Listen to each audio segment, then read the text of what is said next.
Okay, let's start today's seminar. Today's speaker is Siyi Zhou from Kobe University. She will talk about super heavy dark matter production from symmetry restoration first order phase transition during inflation. Please start when you're ready. Hello, everyone. It's very glad that I joined the seminar. So today I would like to talk about my recent work on super heavy dark matter production from symmetry restoration first order phase transition during inflation. This is based on my recent work with hep-ph and Xi Tong. So the outline of my talk is as follows. First, I would like to talk about super heavy dark matter. Then I would like to talk about symmetry restoration first order phase transition during inflation. And then I would like to talk about some observational signatures.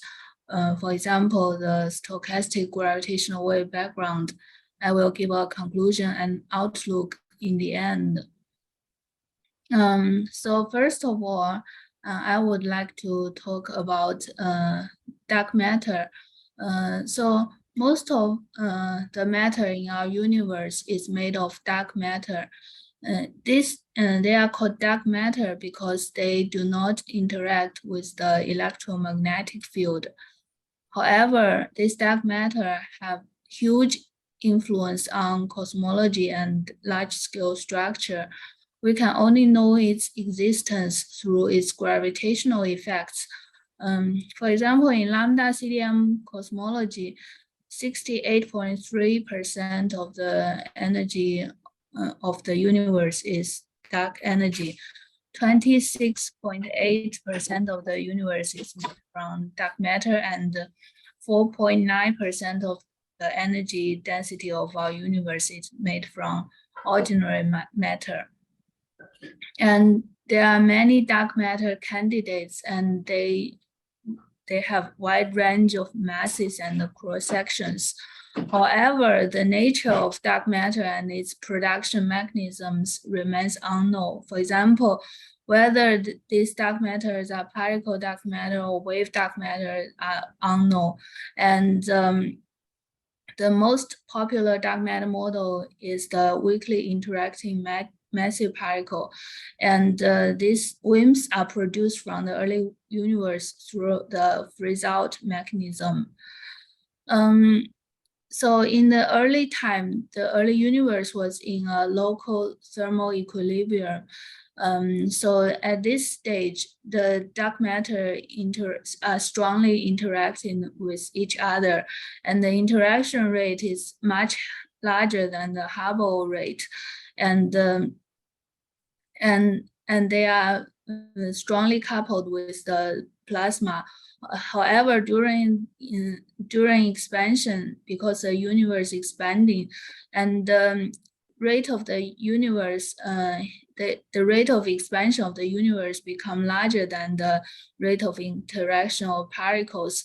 So these particles will fall out of thermal equilibrium, and for example, this dark matter will fall out of thermal equilibrium in this process, and they become the dark matter we observe today. And so at in more details, at high temperatures, this particle track its equilibrium value, and at low temperatures, this dark matter particle will freeze out, and they maintain a density that is much larger than the Boltzmann suppressed equilibrium abundance. So this dark matter quickly freeze out,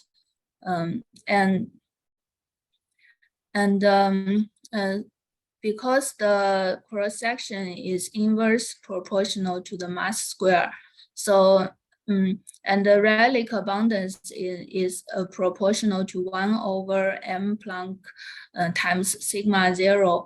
So as a result, the relic abundance of a dark matter is proportional to the m square. So if the mass of the dark matter is too heavy, then there will be too much dark matter left. So if the dark matter is thermal, then is thermal dark matter, then if the mass is too heavy, then the relic abundance is too large. So this means for thermal WIMP, the mass cannot be too large. And as a result, if the mass is around the weak scale and the interaction with ordinary matter is also around the weak scale, they should produce the correct relic density of the dark matter. This is the standard thermal WIMP scenario. And this motivates us to think about some alternatives. For example, can the dark matter mass be heavier than the thermal WIMPs? The answer is yes. If we consider non-thermal WIMPs, then the relic abundance can be larger. And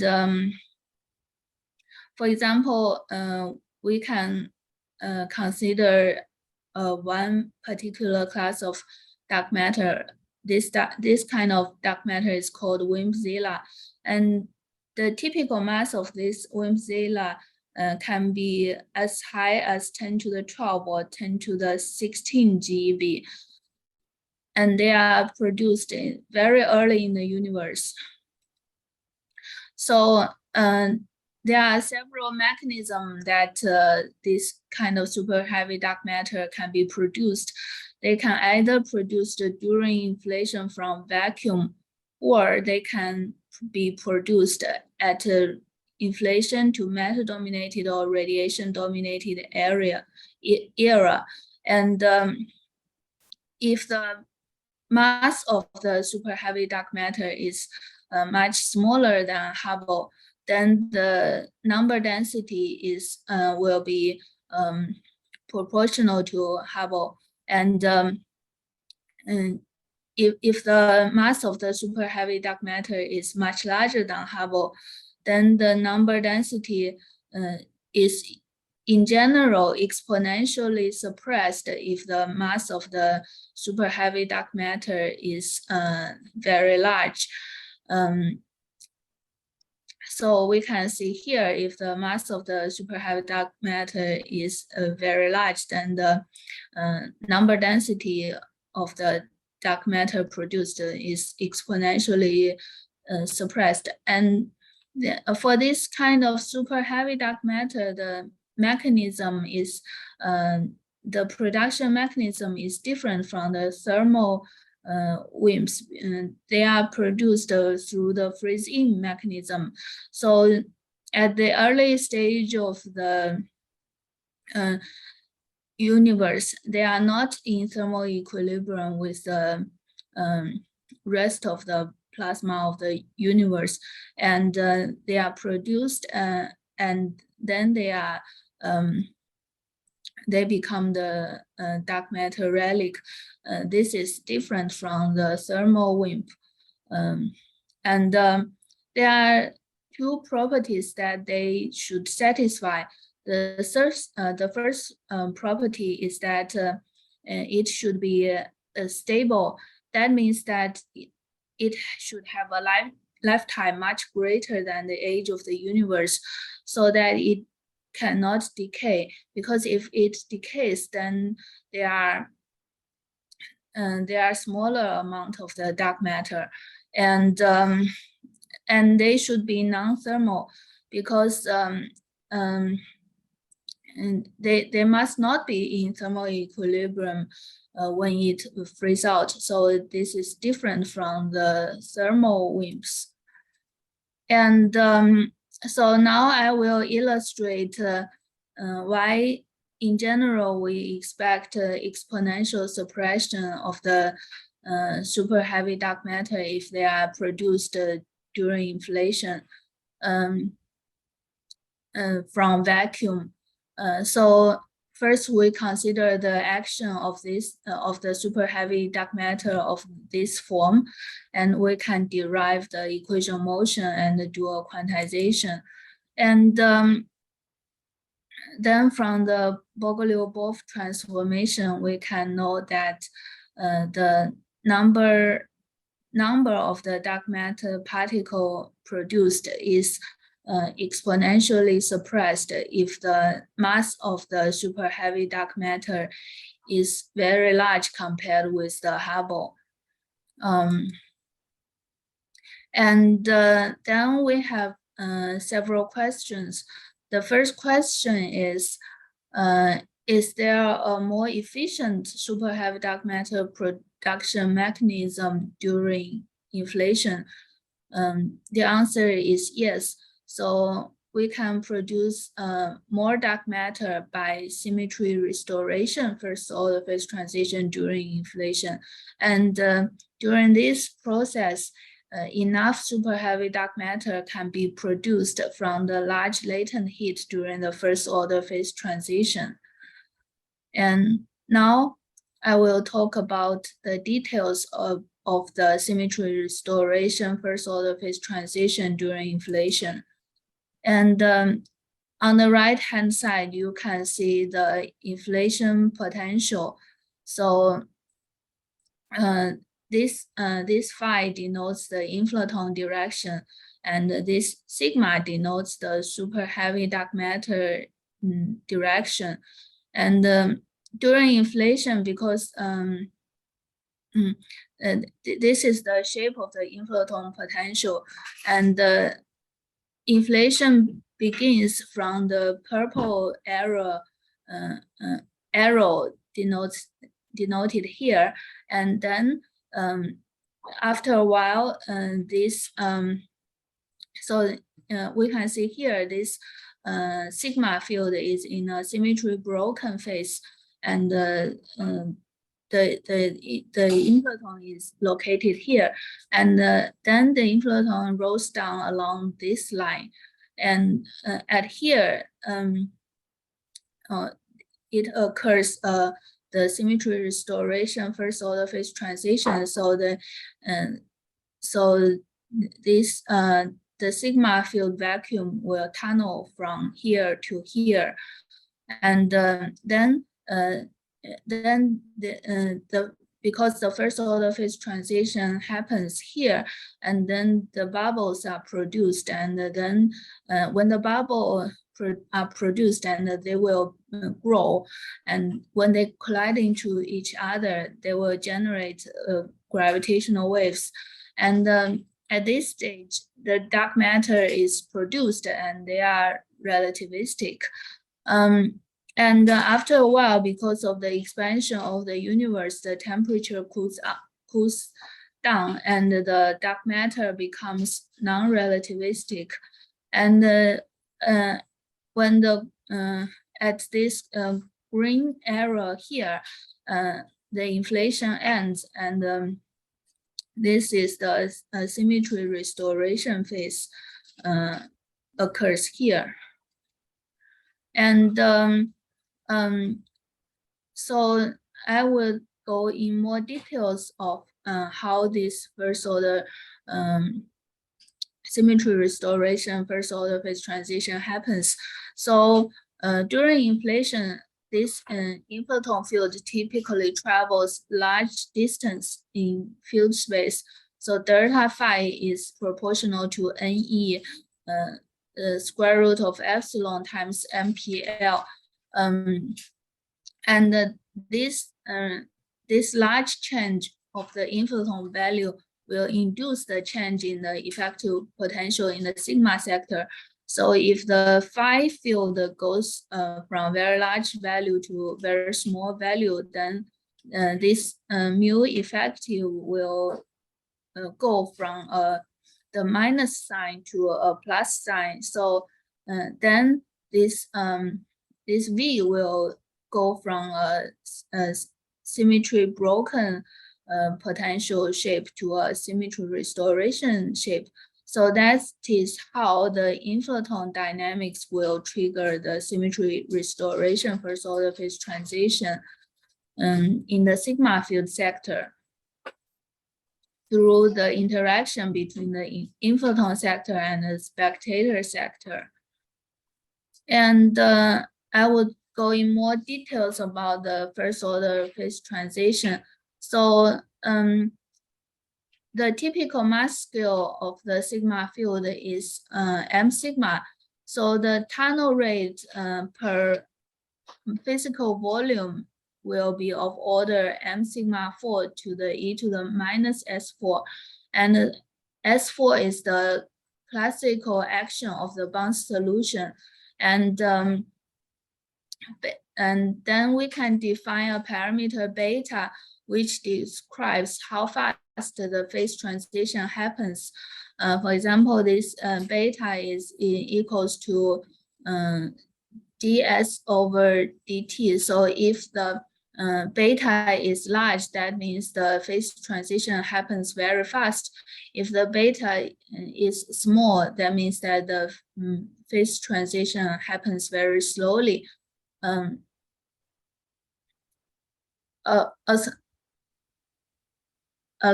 Sorry. Require that if we require the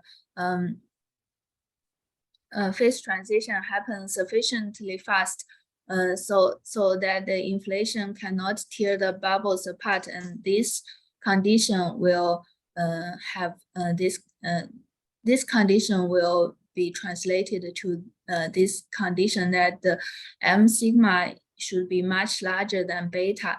And another condition it must satisfy is that the energy density of the sigma field should be subdominant compared with the inflaton vacuum energy, because otherwise the back reaction effect will be too large and to destroy the inflation background. And during the first order phase transition, sigma particles are formed in the Z2 symmetric phase. And because the sigma particles are protected by the Z2 symmetry, then the sigma particles are stable, and thus it can be the dark matter candidate. And now we come to the latent heat released during the first order phase transition. So suppose the latent heat all goes to the energy of the sigma particle, then we have this kind of equation. So from this equation, we can derive that just after the phase transition ends, these sigma particles are highly relativistic because the mean energy is around 4 m sigma. However, after a while, because the temperature of the universe cools down, these particles becomes marginal relativistic because the mean energy is around 2 m sigma. And the energy density of the dark matter today will be something like this. And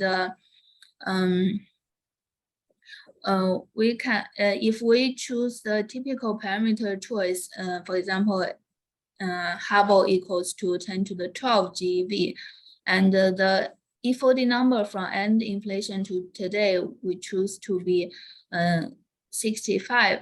And the E40 number from phase transition to end of inflation, we choose to 18. This is the typical parameter choice of our model if we want the this sigma field to be all of the dark matter.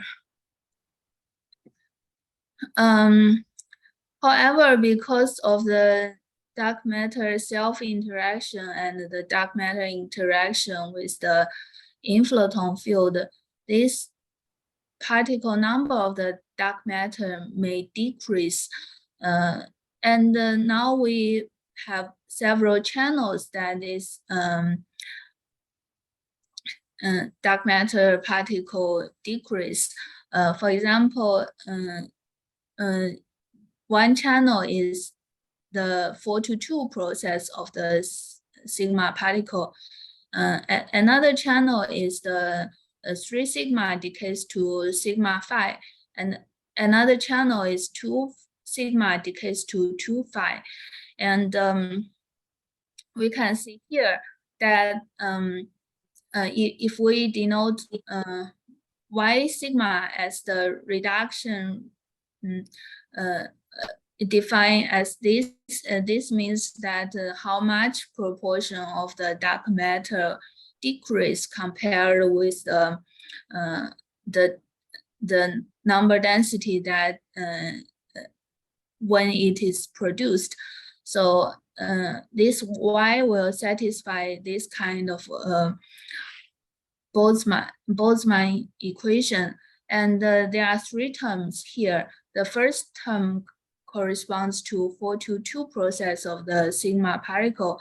The second term corresponds to 3 sigma to sigma phi.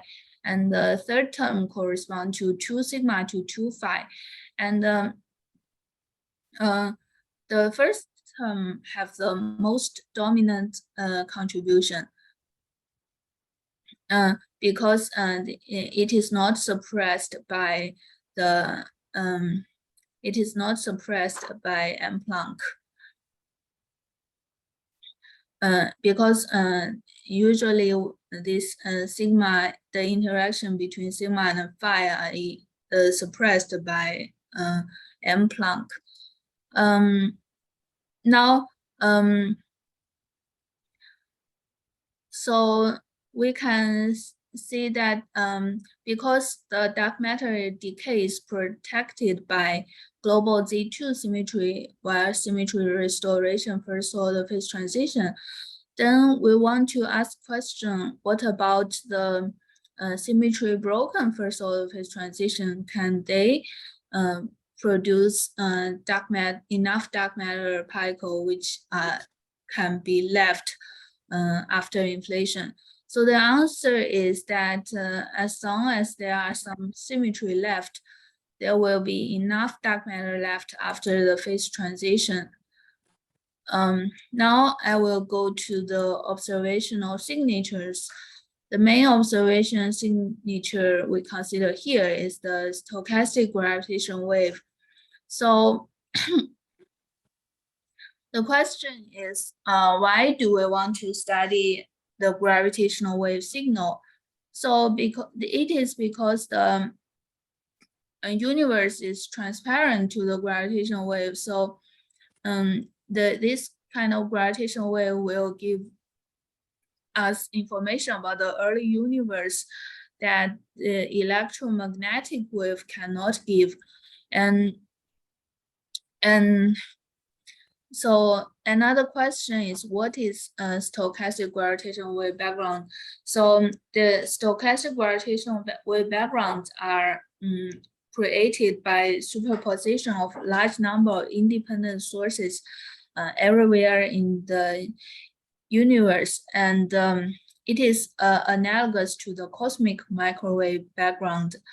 And the cosmic microwave backgrounds are electromagnetic record of the early universe.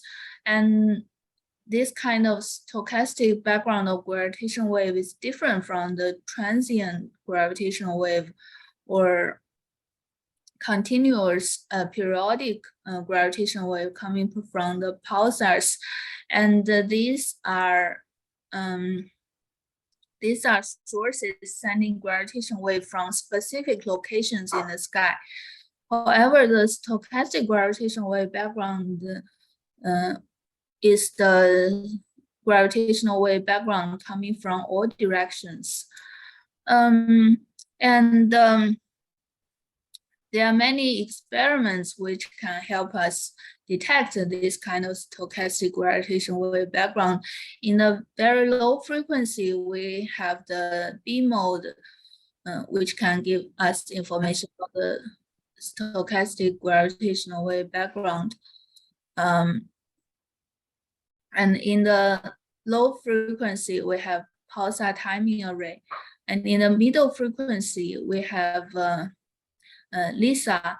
And in a high frequency regime, we have LIGO and Virgo.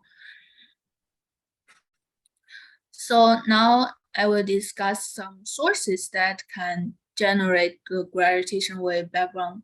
So one source is inflation, and during inflation, quantum fluctuation of gravitational wave will become classical once they go outside the horizon.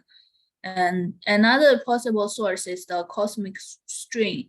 They are one-dimensional topological defects. And another source, which is the main topic we discuss here, is the first order phase transition. And also stochastic gravitational wave background will be generated from pre-Big Bang models, binary black holes, binary neutron stars, supernovas, pulsar and magnetars, and etc. On the right-hand side, you can see a plot. The y-axis is the gravitational wave strength, and the x-axis is the frequency of the gravitational wave. And there are some experimental curves around here, and these are the sources. These are the signals coming from theory, and as we can see here, this PT3 is the gravitational wave signal we considered in this model here. And now I will discuss the gravitational wave from first order phase transition in flat space time. So this gravitational wave can be generated from bubble collisions, and the energy of the gravitational wave per frequency is given by this kind of formula, where this Tij and TLM are the energy momentum tensor in Fourier space. And there are several assumptions we have to make to simplify the problem. One assumption is the envelope approximation. In this approximation, we have to assume that the overlap region where the bubble expanded into each other do not contribute substantially to the gravitational radiation. The other approximation is the thin wall approximation, where the wall of the bubble is thin compared with the bubble radius. And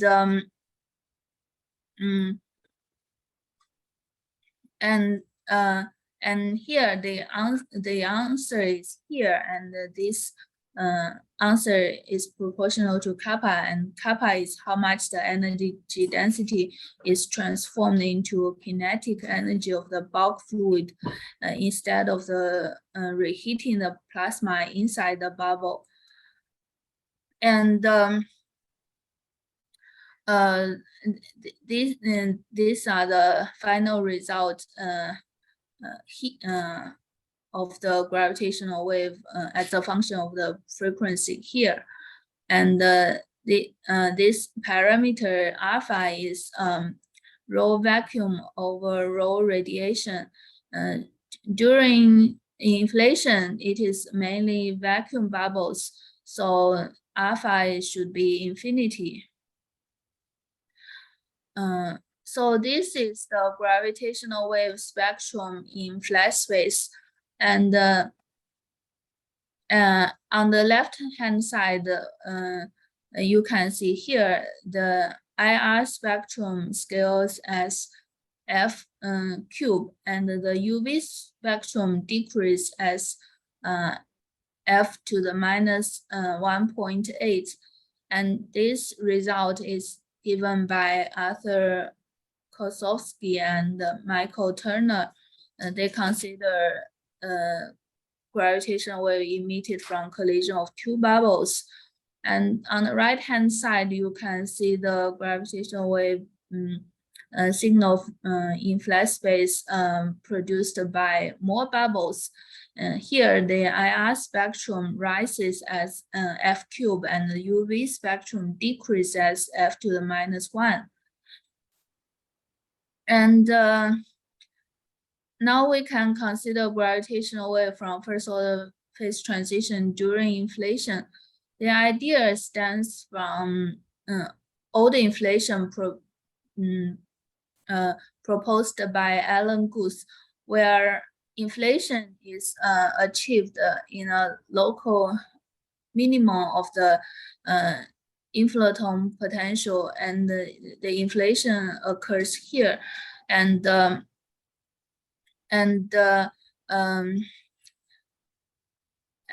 time scale of the inflation is set by tunneling process, and this model has a problem because this tunneling process will have a large inhomogeneous energy distribution, so they are already ruled out by experiments.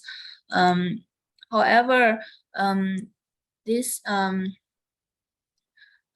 in these works, we consider first order phase transition during inflation and the associated gravitational wave signals, because our model is not ruled out by experiment, because the phase transition is happened in the spectator sector during inflation instead of the inflaton sector.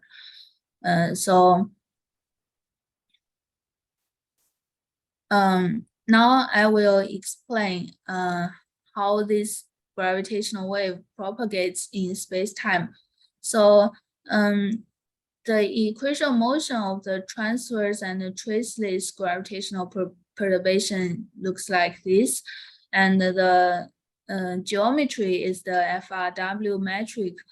During inflation, the scale factor goes like this, and there are two typical time scale of the problem. The first time scale of the problem is that the phase transition happens at a conformal time tau star. And the second time scale of the problem is that the duration of the phase transition is delta tau. Since we consider the phase transition happens sufficiently fast and it completes during inflation, so this delta tau is much smaller than tau star. And this tau star and delta tau separates the problem into three regimes. In the IR regime, where K is very small compared with the inverse of tau star. And in the intermediate regime, the K is larger than inverse of a tau star and smaller than delta tau, inverse of delta tau. And in these two regimes, the wavelength is very long, so we can ignore the details of the gravitational wave source, and we can treat it as a delta function source. Then we can solve this H. And in the UV regime, the K is larger than inverse of a delta tau, and the details of the bubble collision is essential. And if inflation is connected to a radiation-dominated era immediately after inflation, then H is something like this, and the energy density of the gravitational wave has this kind of form, so because the gravitational wave propagates deep inside the horizon, we have this k tau much larger than 1. This tau is the conformal time when this gravitational wave enter into the radiation dominated era, and this is the final. This is the gravitational wave spectrum per logarithm of this k. And in the IR regime, where k is very small, this will go to the k to the cube, and this result is similar to the gravitational wave signal from instantaneous source in radiation domination. And in the intermediate regime, there are some oscillation signals here. And in the UV regime, the gravitational wave spectrum looks like this, and this d rho flat over d log k is the gravitational wave spectrum in flat space-time, and this k to the -4 is contributed by the Green's function. And this is the gravitational wave from first order phase transition during inflation. So the problem is separated into UV, intermediate, and IR regime.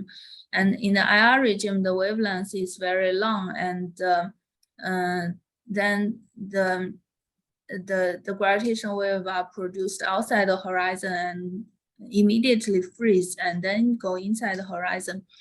In the intermediate regime, the gravitational wave will oscillate a few times and then freeze, and then go inside the horizon and oscillate again.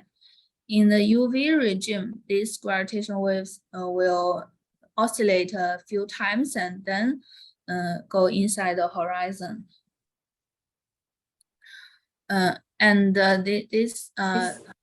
This phase transition happen around this tau star, and the duration of the phase transition is delta tau. So this is the final spectrum. The gravitational wave spectrum looks like this, and this is the gravitational wave spectrum in flat space, and this delta looks something like this, and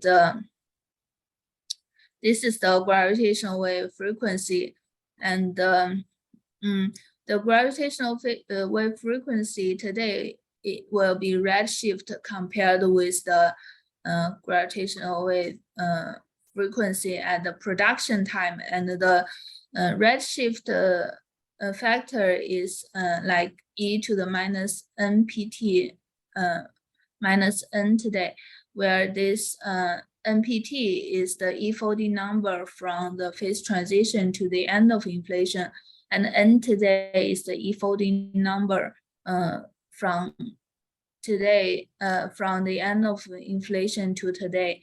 And this factor can be computed if we computed from the ratio of the temperature of the CMB and the temperature at the end of the inflation. And because due to the distortion of the inflation, the highest peak of the gravitational wave spectrum is like f star is around h over 2 pi. And if the sigma particle constitute all the dark matter today, then the peak of the frequency today will be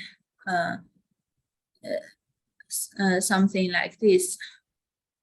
And this plot shows that how the peak of the frequency of the gravitational wave is linked to the Hubble parameter during inflation. So if we consider low scale inflation, where Hubble is around 10 to the minus 18 to 10 to the minus 14 GeV, then the signal may be detected by the pulsar timing array. And for the intermediate scale inflation, where Hubble is around 10 to the 2 to 10 to the 12 GeV, this signal may be detected by the space-based gravitational wave detectors. And for the high scale inflation, where Hubble is around 10 to the 12 to 10 to the 14 GeV, this signal may be detected by the terrestrial gravitational wave detectors. Also, the tilt of different part of the gravitational wave spectrum will reflect different evolution history of the universe. And here is a table. So this ds means the inflation, and TP means the power law inflation scenario, and this RD means the radiation domination after inflation. This MD means the matter domination after inflation, and this T tilde is the scale factor is proportional to the T to the P tilde after inflation. So different evolution history will have different tilt in the final gravitational wave spectrum. And this is the final result of this work. As we can see, the signal can be ranged from pulsar timing array experiments to interferometer to the space-based interferometer type of experiments to the ground-based interferometer types of experiments, where the peak of the frequency is linked to the Hubble parameter during inflation. And also the magnitude of the gravitational wave signal is determined by the latent heat released during the first order phase transition. And also in the lower panel here, you can see that the thickest line is the radiation domination, and denotes the radiation domination immediately after inflation. And as we can see here, if we have a kinesion dominated era after inflation, and between the inflation to in between the inflation and the radiation domination, then the signal of the gravitational wave will be enhanced, because during the kinesion domination, the energy density is very quickly diluted, which scales as a to the -6, and so very quickly diluted. However, the radiation energy is fixed today. So that means that this in this period happens very fast. So there's not enough time for the gravitational wave signal to dilute away. So as a result, this if there is a kinesion dominated stage immediately after inflation, then the signal of the gravitational wave is enhanced.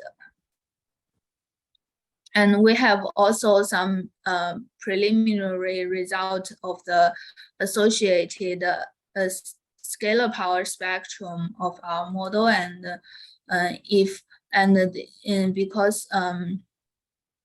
because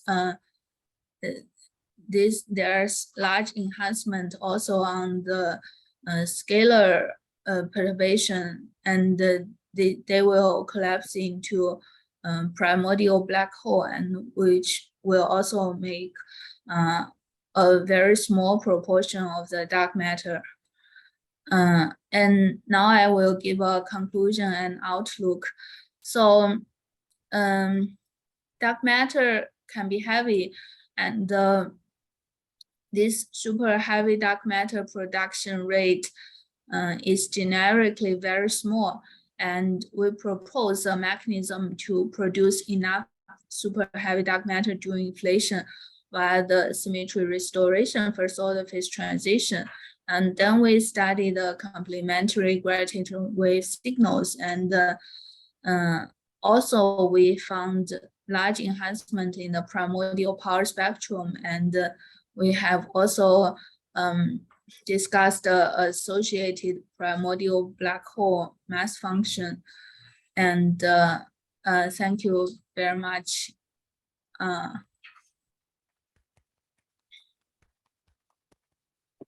Thank you for the nice talk. Any question?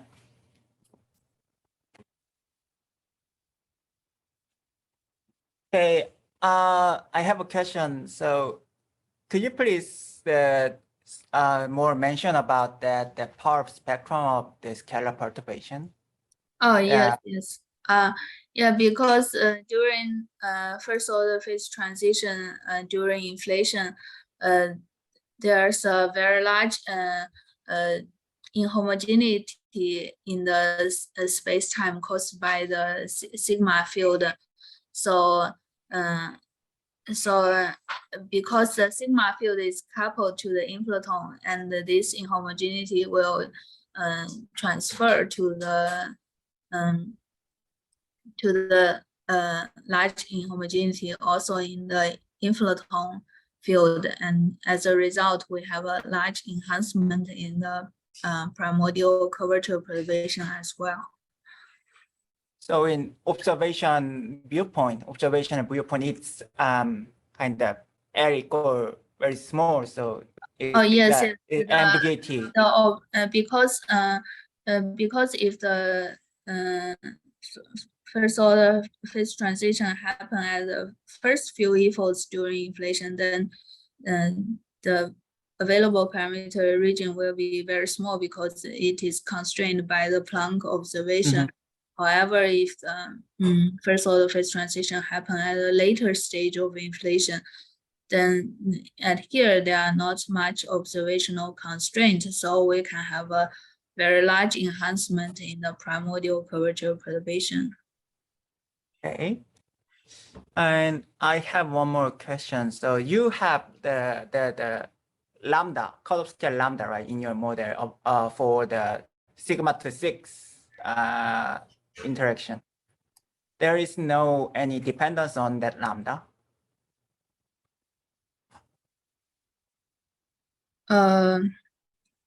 Lambda. Yeah, lambda dependence. That large lambda. Yes.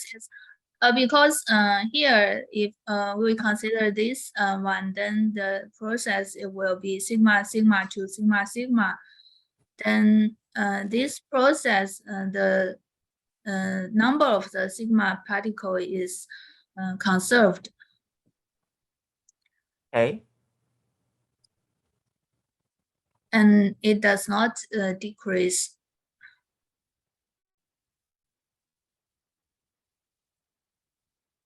But not only that, that thing, I mean, sigma 6 is kind of essential to your model, right? Because Yes, you need yes.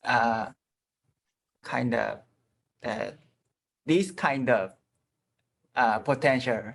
Yes. So I believe not only in the number density, I mean, for example, what about in transition rate or something? No dependence on lambda. You mean this lambda? Yeah, that lambda, yeah. Oh, okay. Large lambda, yeah.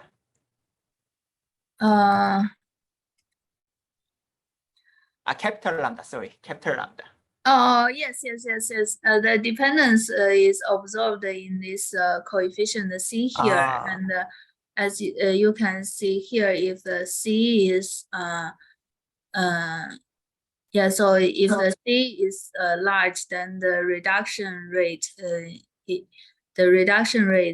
is very large. So, however, if the lambda is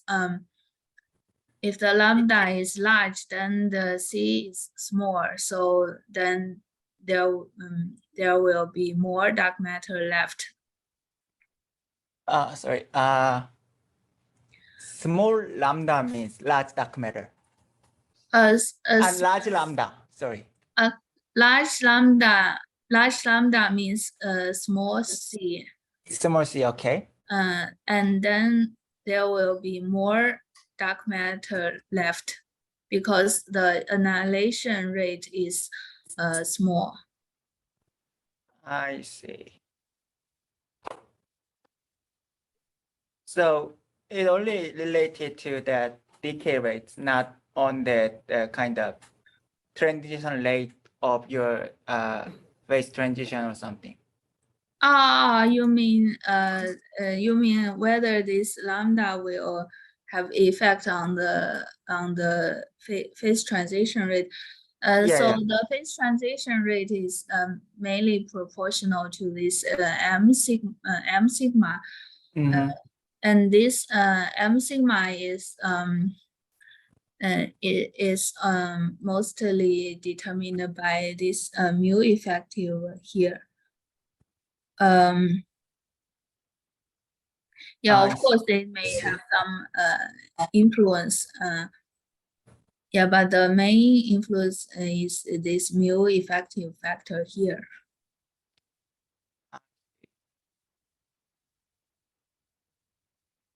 Okay. Any other question?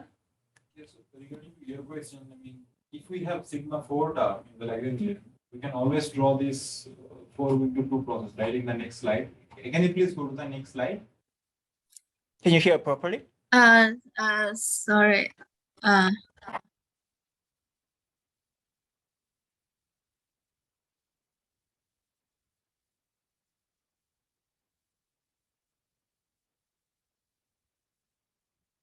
Hello? Hello.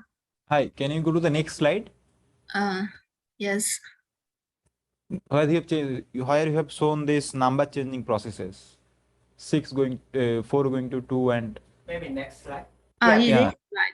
Yeah, so I mean, if you have only sigma to the power 4 term in the Lagrangian, if you don't have sigma to the power 6, then also you can draw these 4 going to 2 processes, right? Because in the box, the next 2 diagram, apart from the point interaction, the other 2 are also 4 going to 2, but they are coming from sigma to the power 4, right?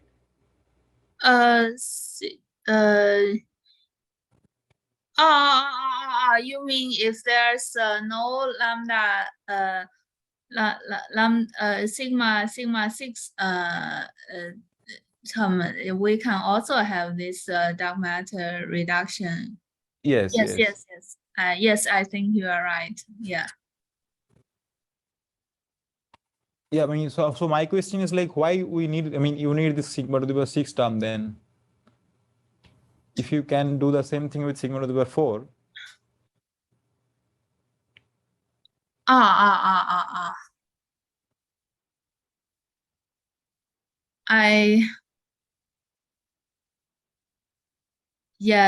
That's a that's a good question, and I think it's also we can also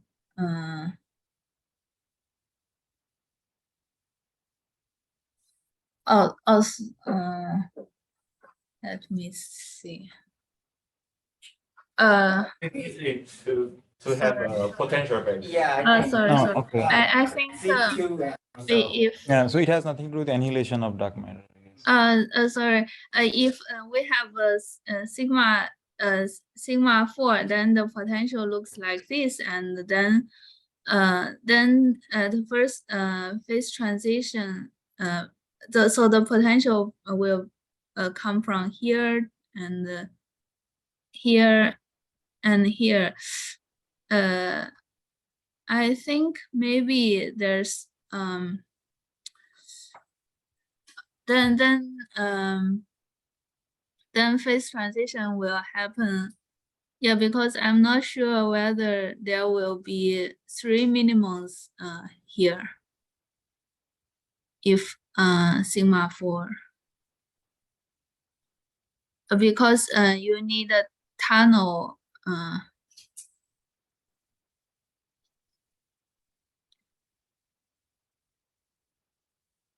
Yeah, I'm not sure whether there will be a first order phase transition happen during this process.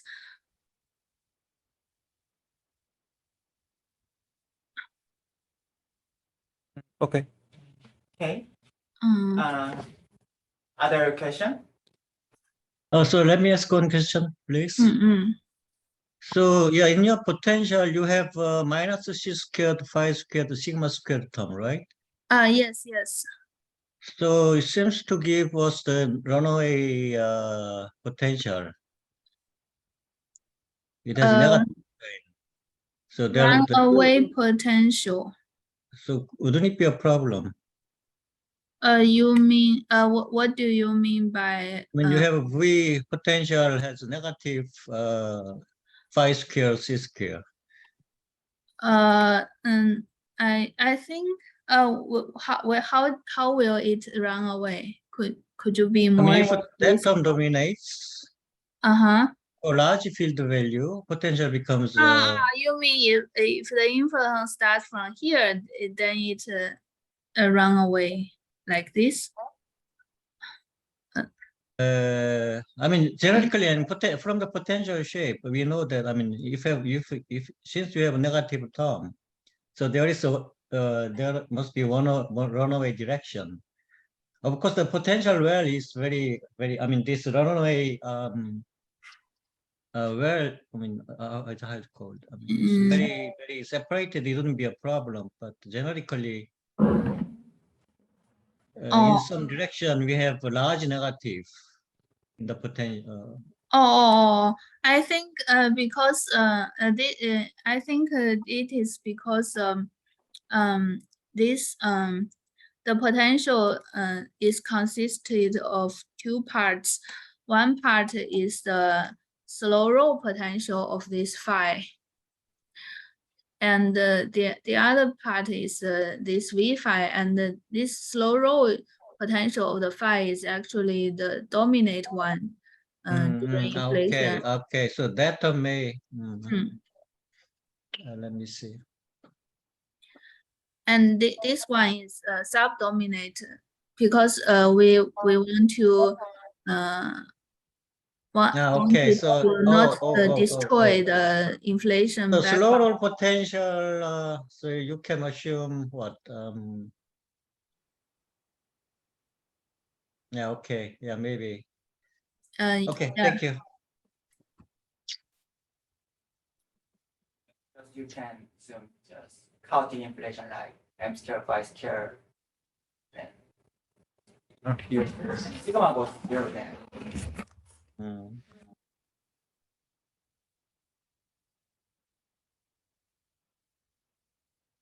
Yeah, one may choose some appropriate the slow roll potential. Because in general, this doesn't have. is very small. I'm not sure whether it's really. Okay, good. Thank you. But it sounds somewhat confusing because slow potential should be really flat. So if you want to make this interaction potential to be subdominant, you need C really tiny. Yes. The C is actually very small. How small? Yeah, it's around the 10 to the minus 3. Oh, it's not that small. It's not that small. I mean, generally, depending on the potential terms, one should check whether there is a false vacuum or not. Right? Yeah. Okay, anyway, that may be done. I don't know.